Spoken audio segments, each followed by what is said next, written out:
The way we live in our country, the way we play politics, is the incredible level of hypocrisy to which we go and the level of pettiness that we sometimes get to.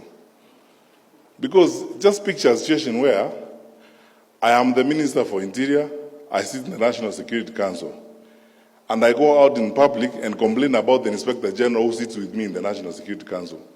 Am I serious?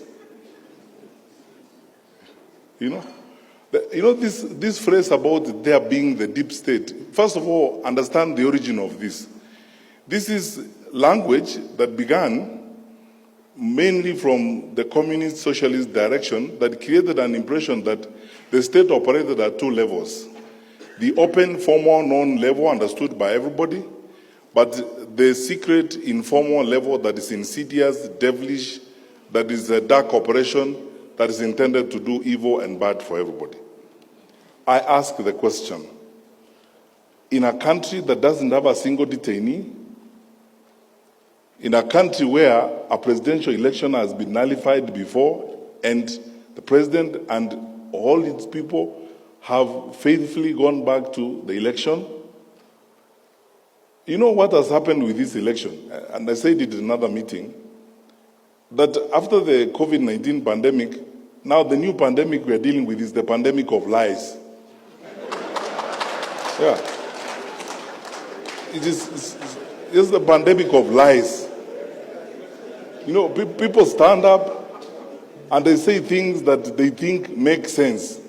I've been looking at politicians, and fortunately I have the opportunity of having served in cabinet. I know how a budget is drawn, and I know how much money we have in our resources to draw a budget. When a political leader, a national leader tells people, I will put aside 150 billion for market women, I'll put aside 50 billion for boda boda, I'll put aside 100 billion for this. I know how much our budget is and the projected growth of our budget. That time you have not talked about the amount of money that you are taking to counties, you have not talked about transfers for the education sector and so on. Where are you going to get that money to provide that kind of service? You're just lying to those people because you are telling them things they want to hear. And because they won't ask you questions, you just get along with it. When you keep saying this deep state, who is that? And the people who are using that phrase and complaining are members of the National Security Council. They hold public offices. They tell you they are powerful people. So who is that? This facade and stories that are being coined and being bandied around, just so that people create excuses and they camouflage around things that don't exist to survive, or create excuses and pathways of lying and carrying the public along with them.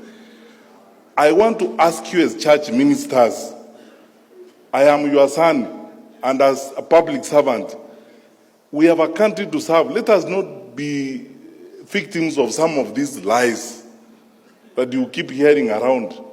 But things that just don't make sense even to a fool. How will you tell people?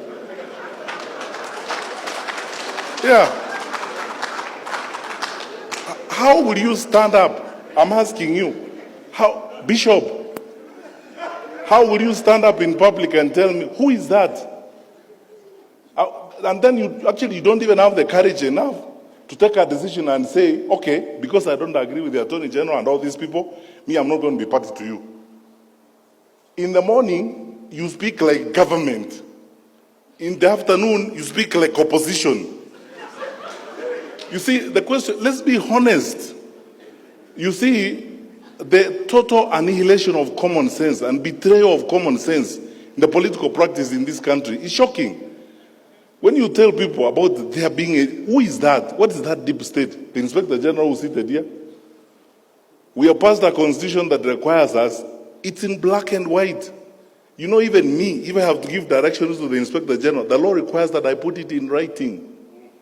And since I became Minister for Interior, I told the nation the other day, I've written 2 such letters, one to Boynet and one to him, to provide policy guidance. And even before I send it, I asked the Attorney General, does it pass muster? The Attorney General says, under the law, you can't do this. So, stop here, let us proceed. Now, how can you turn around in a country of the amount of freedom that we have Nairobi, for your record, Bishop,